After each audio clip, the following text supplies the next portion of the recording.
Sheriff Ray Nash, Police Dynamics Media here. It's been a while between blog posts, but I'm going to try to get back on a regular schedule. This particular post today goes out to Tom. Tom's a police officer I talked with the other day, and he confided with me that he only loses his cool when somebody does something to make him mad. Well, you know what? That's exactly what criminals do.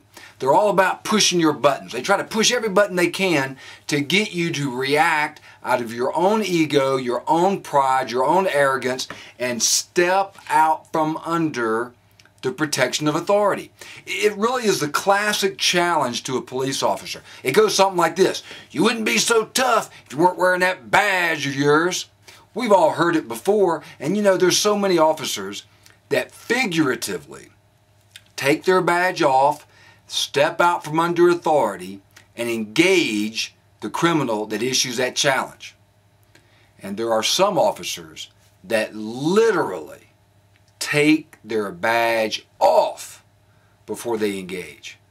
You know, I remember a few years back when I was sheriff, a complaint reached my desk that one of my detention deputies had done just that.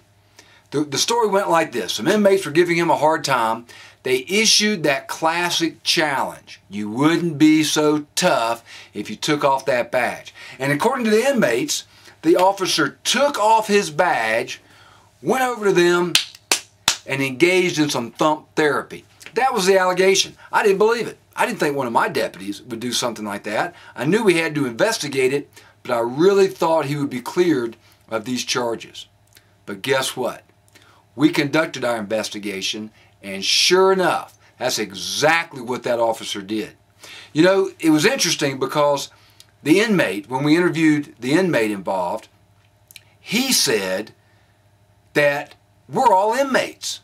We're supposed to act this way. He is an officer of the law, and he's supposed to be held to a higher standard. Do you know that my inmate understood this principle more than my deputy did? When we interviewed the deputy, he had an interesting response too. He didn't cover it up, he didn't lie about it. In fact, he was quite upfront. He said, I don't understand what the big deal is. It's just a piece of metal. You know, talking about his badge. It's just a piece of metal.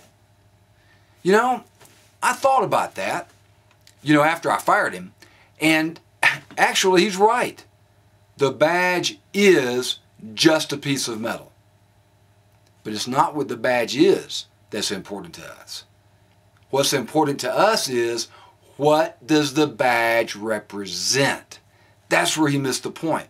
That badge represents something much bigger than we are, much more important than we are. It represents authority. It represents the government. It represents the ideals and standards of the police profession. It represents the organization, the sheriff, the police chief. It represents the Constitution, the government, the law, and ultimately, it represents the people.